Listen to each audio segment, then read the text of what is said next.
Hello students, मैं हूँ Leena Bhaskar ma'am. Welcome to my channel. अब हम शुरू कर रहे हैं class 5 chapter number 9 fuels part 2 का एक्सप्लेनेशन। यदि आपने पार्ट 1 नहीं देखा है तो मैंने डिस्क्रिप्शन बॉक्स में लिंक दे दिया है। इसमें हम बिगिन कर रहे हैं फॉसिल फ्यूल से।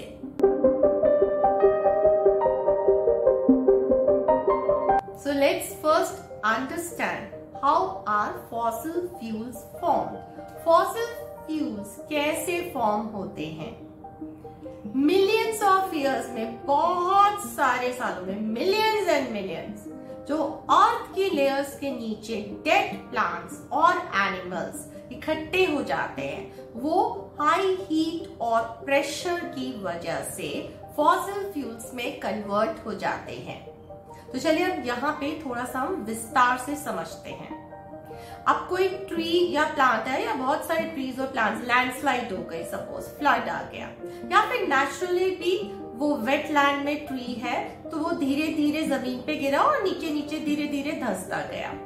तो जब वो ट्री बहुत सारी लेयर्स नीचे अर्थ में पहुंच जाता है, हीट और प्रेशर की वजह से इतने सारे मिलियंस ऑफ इयर्स में वो जो है वो फॉसिल फ्यूल जैसे कोल में कन्वर्ट हो जाएंगे।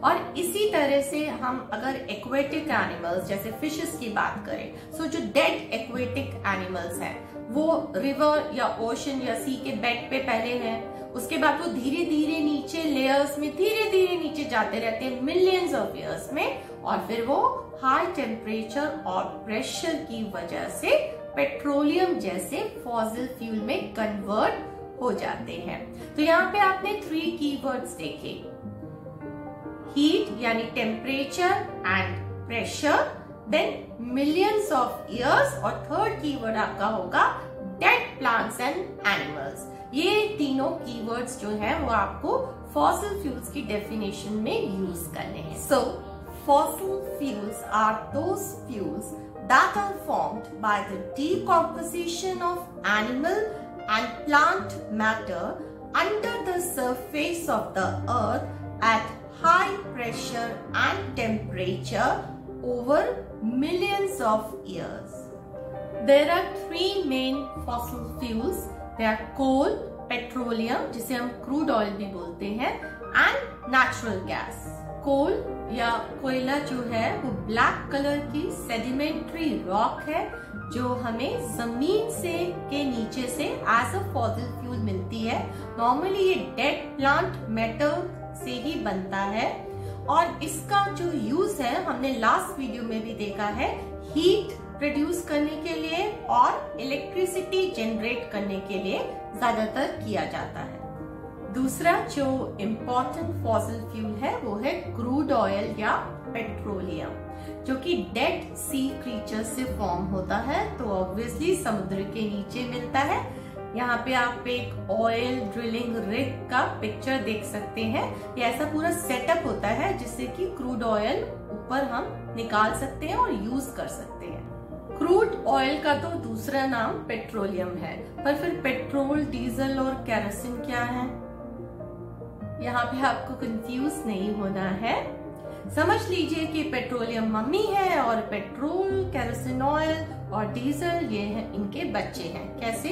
क्योंकि ये इनको मीन्स मम्मी नहीं है, यहाँ पे हम पेट्रोलियम की बात कर रहे हैं। तो ये पेट्रोलियम को रिफाइन करके ही फॉर्म होते हैं, तो दैट इज व्हाई ये इसी के प्रोडक्ट्स हैं। तो पेट्रोलियम जब हम बोलते हैं तो वो एक कॉमन वर्ड है, वो उसको रिफाइन करके हम उसे पेट्रोल में कर सकते हैं, केरोसिन ऑयल में कर सकते हैं, या फिर हम डीजल में कर सकते हैं। Third fossil fuel is natural gas. So जिन एरियाज में पेट्रोलियम पाया जाता है, जहां से ड्रिल किया जाता है, उसके आसपास ही नॉर्मली नेचुरल गैस फाउंड होती है, तो उसे भी निकाला जाता है।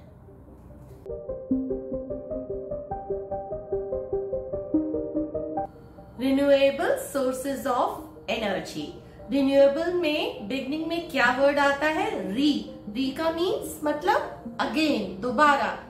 तो जिन एनर्जी के सोर्सेस को हम बार बार यूज कर सकते हैं, जैसे कि water, wind, solar energy, biomass यानी कि waste matter of plants and animals, इन सब सोर्सेस को हम बार बार यूज कर सकते हैं। जैसे विंड एनर्जी है, उससे हम जो है इलेक्ट्रिसिटी जनरेट कर सकते हैं जिन भी एरियाज में विंड की स्पीड अच्छी होती है। वाटर से कर सकते हैं जनरेट, और इसके अलावा जो बायोमास है उससे भी एनर्जी प्रोड्यूस की जा सकती है। So the definition of renewable sources of energy would be the energy sources which are freely or readily available and can be easily replenished.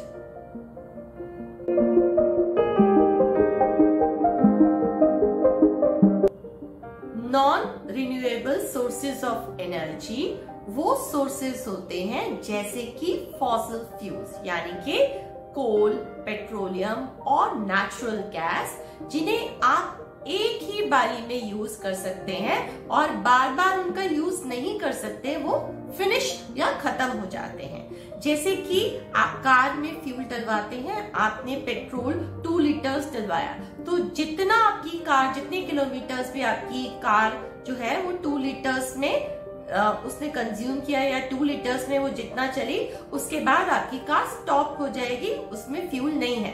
तो वो सेम पेट्रोल को आप किसी फॉर्म में ला नहीं सकते, आपको दोबारा कार में रीफ्यूल आपको करना पड़ेगा, आपको दोबारा पेट्रोल डलवाना पड़ेगा, तब आपकी कार चलेगी। So, the definition of non-renewable sources of energy would be the energy sources which cannot be readily or easily replenished. They are called as non-renewable sources of energy. Now this is a very important question. Why are we looking for alternatives to fossil fuels? बढ़िया है, कोल use करो, petroleum use करो, क्या problem है? Problem है, मैं आपको 3 main causes बताती हूँ या रीजंस बताती हूँ कि हमें फॉसिल फ्यूल्स यूज क्यों नहीं करने चाहिए। Number 1, you know that they are limited in quantity, बहुत कम मात्रा में है, and they take millions of years to form, बहुत सारे साल लगते हैं उनके फॉर्म होने में। यानी एक बार आपने यूज कर लिया, जितना आपने यूज किया उसको तो बनने में कितने मिलियंस ऑफ इयर्स लग जाएंगे। Second, they are a major cause of pollution, वो पॉल्यूशन कॉज करते हैं और हमारे एनवायरनमेंट को हार्म करते हैं। ये एक बहुत मेजर रीजन है कि हमें फॉसिल फ्यूल्स का ज्यादा यूज नहीं करना चाहिए। Third, they are expensive. You can just watch the news or see the newspaper to find out the rates of rising petrol prices.